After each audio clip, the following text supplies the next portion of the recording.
세월호 참사 100일은 오보로 점철된 기간이기도 합니다. 참사 당일 전원 구조 오보는 순간적인 오보였을지 모르나 이후 대대적인 구조라는 보도는 구조적이고 장기적인 오보였습니다. 이후에 이어진 숱한 오보와 부적절한 보도들은 그야말로 100일간의 보도 참사를 이어왔습니다. 유병언 밀항설도 오보였고 국정조사와 특별법을 둘러싼 정치권 소식들은 정치 공방 정도로 그 의미가 축소되고 있습니다. 강신혜 PD가 보도합니다.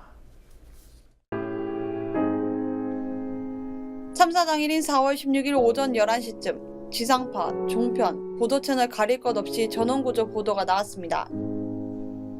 오보였습니다. 참사 발생 2시간 만에 언론은 보도 참사의 시작을 알렸습니다. 사고 사흘째인 4월 18일 MBN은 오전 6시 뉴스특보에서 자신이 민간잠수부라고 소개한 홍가혜 씨와 인터뷰를 진행했습니다.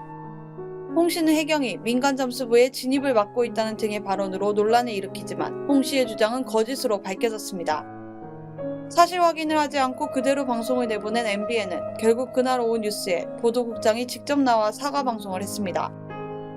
4월 24일 세월호 참사 9일째 KBS와 연합뉴스, 뉴스와이, MBN 등은 정부 발표를 그대로 받아서 사상 최대 규모의 수색 작업이 벌어지고 있다고 보도했습니다.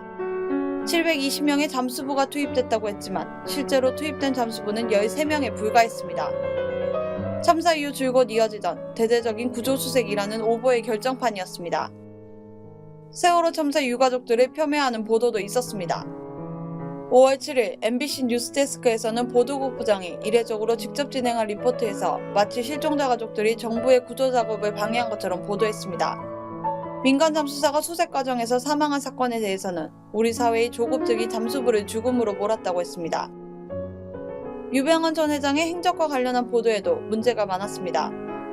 검찰이 흘려주거나 발표하는 대로 검증 없이 따라간 언론들은 5월 30일 유병언 전 회장 소유 차량이 발견됐다고 단정하는 보도를 내놨습니다.